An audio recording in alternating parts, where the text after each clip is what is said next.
Parler avec notre invité Succès Masra, opposant tchadien. Vous êtes à Paris en ce moment, vous étiez en exil et vous comptez repartir au Tchad. Je vous pose la question, pensez-vous que la France va se redéployer au Tchad? La France ne devrait pas devenir un sans domicile fixe en déménageant d'un pays à un autre. Je crois que le véritable domicile des forces françaises, c'est ici à Paris. Et un peu d'histoire, le général de Gaulle qui a fait appel à mes ancêtres, aux tirailleurs tchadiens et sénégalais, pour aider à libérer la France, après quelques années, a demandé aux Américains de quitter Paris. Ça n'a pas empêché aux Français, aux Américains de demeurer des alliés, mais en bâtissant sur des bases nouvelles. Il faudrait que la France entende cela. En politique, les symboles sont importants. Il y a des symboles dont la France a besoin de se débarrasser aujourd'hui. Les nouvelles générations les demandent. C'est une intelligence pour regarder l'Afrique 3.0 avec les loupes, non pas du XXe siècle. Et donc, je crois que l'intelligence collective, ce serait justement de faire en sorte qu'on puisse continuer à travailler ensemble sur les questions sécuritaires et sur les questions de développement dans un respect mutuel, sans avoir besoin de s'embarrasser des symboles qui ne sont défendables nulle part.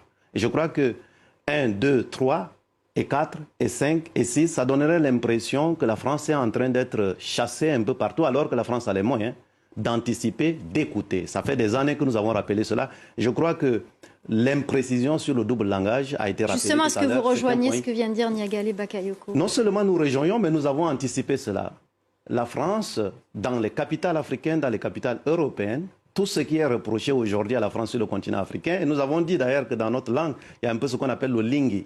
Le Tchad est berceau de l'humanité. La France a enterré une partie majeure de sa crédibilité sur le continent africain au Tchad à travers son attitude. Et ça, nous n'avons pas attendu que les choses se passent maintenant. Nous avons dit à tous les niveaux possibles qu'il fallait changer cette donne. Et donc, les Africains aujourd'hui, ce qui se passe à Paris est vu dans mon village de manière instantanée. On ne peut plus leur servir un double langage.